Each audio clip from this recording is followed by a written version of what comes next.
Pozdravljeni! Namesto običajnega prispevka pred kvalifikacijami nas danes čaka prispevek po kvalifikacijah in poglejmo si skupaj, kaj vse se je zanimivega zgodilo.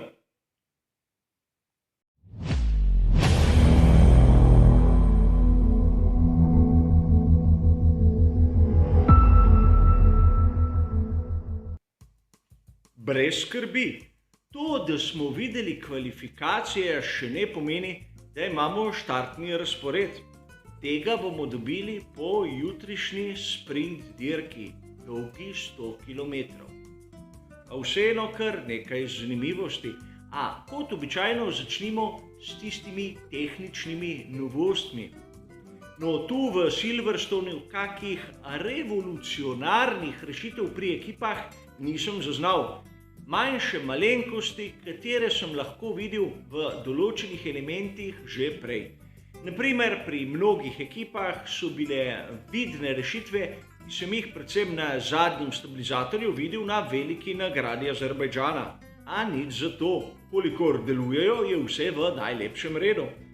Ampak tu na veliki nagradi Velike Britanije v Silverstonu smo videli tisto maketo nove Formule 1. Namreč pri Formuli 1 so pripeljali nek demonstrator tistega, kar naj bi bila Formula 1 v sezoni 2022. Seveda z 18-palčnimi platišči, nakazanim dnom s stalnim efektom in še bi lahko našteval. Seveda vidimo radikalno razliko v nosnem konusu, kjer ne opazimo več nosilcev prednjega profila na prednjem stabilizatorju. A moram vam priznati, da mene ne prepriča. Prvič zato, ker mi nekako se zdi kot neki ponesrečen model iz serije kart tam v prvih letih novega tisočletja in nekako kot da bi vzeli maketo ter jo pustili preveč ur na soncu oziroma jo dvakrat zavrteli v mikrovalovni pečici. Še posebej zato, ker v resnici smo videli eno rešitev, na renderih je bila druga. Tisto, kar me je pa najbolj užalostilo, je bilo gledati slike te makete na uradnem računu Twitter Formule 1, kako je oblečen v razne barvne sheme. Priznam, meni to, da vidim en in isti model v različnih barvah, me spominja na ameriške serije. In takoj, ko mi nekdo pravi, da bo moja Formula 1 postala podobna ameriški seriji, dobim kurjo polt. Priznam, nisem prilagodljiv in sem izjemno starokopiten. Do novih bolidov Formule 1 za sezono 2022 se bom izrazil, ko jih bom v resnici videl.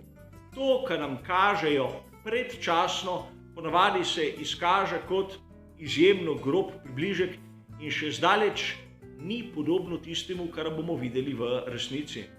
V tem primeru si močno želim, da bi imel prav. A pojdimo na te kvalifikacije, ki smo jih videli danes zvečer. Namreč na prvem prostem treningu smo videli lahko, da Mercedes ni blestel in ko sem ga spremljal, sem dobil občutek, seveda na oko, brez kakih oprijemljivih dejstev, da so pri Mercedesu imeli rahlo poln rezervoar z gorivom. Ne vem, dobil sem tak občutek, ko sem gledal obese, kako delujejo pri vožnji čez same robnike. In seveda videli smo na kvalifikacijah, ko se je šlo zares, da sta tako Lewis Hamilton kot Valtteri Bottas kar naenkrat dobila hitrost. Hitrost, o kateri smo govorili v mnogih prispevkih, v mnogih virih, kajti proga v Silverstonu ima tiste karakteristike, ki so pisane na kožo Mercedesov. Posebej dvojni V12 je tisti model, ki bi tu moral pokazati malce več in v resnici je. Max Verstappen se je enkratno branil, a kaj več kot drugo mesto ni bilo za pričakovati. Seveda, pozitivno je presenetil Charles Leclerc. Na tisti hiter krog je fantastičen voznik in treba mu je priznati, da v takih pogojih, ko je sonce že rahlo zahajalo, je bil presneto hiter in bistveno boljši od svojega moštvenega kolege. Seveda, Sergio Perez je razočaral, kolikor je pred teboj Ferrari letos in imaš ti na razpolago Red Bulla, ni za si šteti v ponos. In seveda treba je priznati, da oba McLarena sta zopet zablestela. Gre za njihovo domačo dirko, tega ne smemo pozabiti.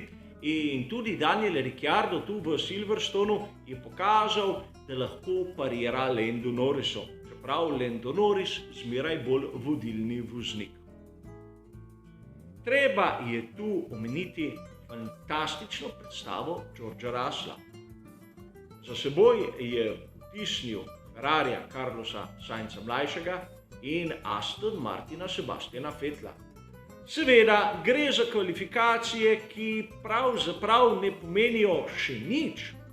Lep rezultat pred domačo publiko in lepa vzpodbuda za Williams. Iz dirke v dirko napredujejo. Verjetno tudi zato, ker imajo bistveno več ur v vetrovniku kot vsi ostali. Sedaj poglejmo malce tista razočaranja. Tu bi rad nekako poudaril slabo predstavo obeh voznikov ekipe Alpine. In seveda, mnogi boste rekli, Alpine ne gre za britansko ekipo, to ni njihova domača dirka. Rad bi vas spomnil, da šasija ekipe Alpine je napravljena v Veliki Britaniji v Enstonu. Torej, vsaj polovično je tudi to njihova domača dirka, kjer pa se niso izkazali toliko kot nekateri drugi, naprimer Williams s Georgeom Russellom. In seveda tudi Lance Stroll je malce razočaral, podobno kot Sebastian Vettel, kajti sedež ekipe Aston Martin je pravzaprav na vhodu proge v Silverstonu, da ne bo pomot. Malce me je pustil z zmedenimi občutki Yuki Tsunoda, pričakoval sem ga malce bolj naprej in tudi Pierre Gasly me ni prepričal. Alfa Tauri, po mojem mnenju, tu je imel resne možnosti priti vsaj z enim bolidom v zadnji del kvalifikacij in seveda o ostalih nismo videli kakih presežkov. Zanimivo je razlika, ki jo vidimo naprimer med Russellom, ki sem ga omenil, in Latifijem tam zadaj. Imata oba na razpolago isto šasijo. Kolikor je to dejstvo, da imata oba enak material na razpolago, mislim, da Latifi bi se moral zamisliti. Pri Haasu se pa vidi, da tudi Mazepin iz dirke v dirko pridobiva izkušnje. Zopet je bil kmalu tako hiter ali tako počasen kot Mick Schumacher. In tu s prstom ne kažem ne na enega, ne na drugega voznika, temveč na porazno šasijo. A sedaj se lahko začnemo spraševati, kaj sploh pomenijo te kvalifikacije. Pravzaprav nič. To je samo vrstni red, razpored, po katerem bodo začeli sprint dirko. Ni ne dodatnih točk in sedaj se lahko začnemo spraševati, kako se bodo sploh strateško obnašali vozniki na sami sprint dirki. Bodo šli na nož in praktično tvegali to, da bodo glavno nedeljsko dirko začeli tam zadaj, ali bo kdo lahko tudi izgubil mesto ali dve, ampak prišel varno in v enem kosu do cilja. Naj vas spomnim, od konca teh kvalifikacij, konca dirke, velja pravilo Parc Fermé. Torej, nobenih popravkov, kar se tiče nastavitev, in ukolikor pride do kakšnih poškodb, morajo del zamenjati s popolnoma enakim. In to lahko pomeni v raznih ekipah težave. Sedaj, sam po sebi si mislim, da lahko bi bilo najbolje za Maxa Verstappena, da ne bi tvegal preveč. Tudi če ga Valtteri Bottas napade, je zanj najbolje, da ostane v igri, da pobira točke tu v Silverstonu, kjer seveda ni favorit.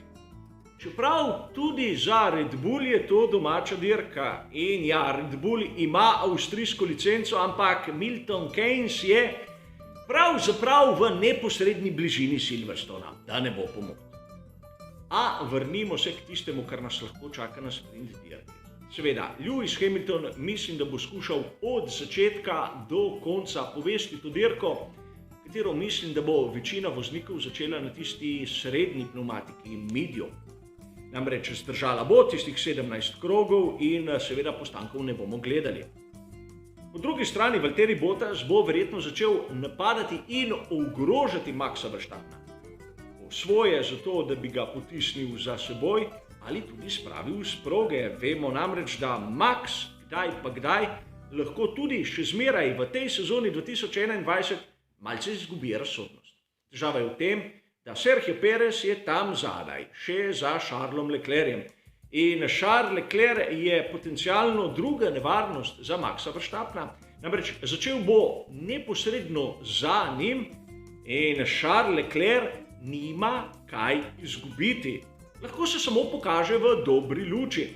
Če ste prebirali vire o Formuli 1, ste mogoče zasledili novico, da Leclerc je dejal, da po njegovem bi bilo bolje, da bi Ferrari žrtvoval sezono 2021 za čim boljši bolid v naslednji sezoni 2022. In seveda, prav zaradi teh točk mislim, da bo ta sprint dirka zanimiva.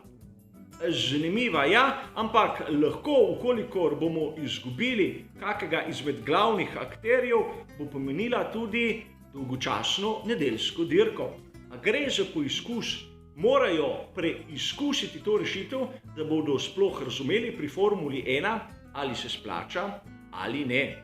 O tem bomo seveda govorili tudi v naslednjih prispevkih. Zaenkrat pa hvala za vašo pozornost ter seveda nasvidenje.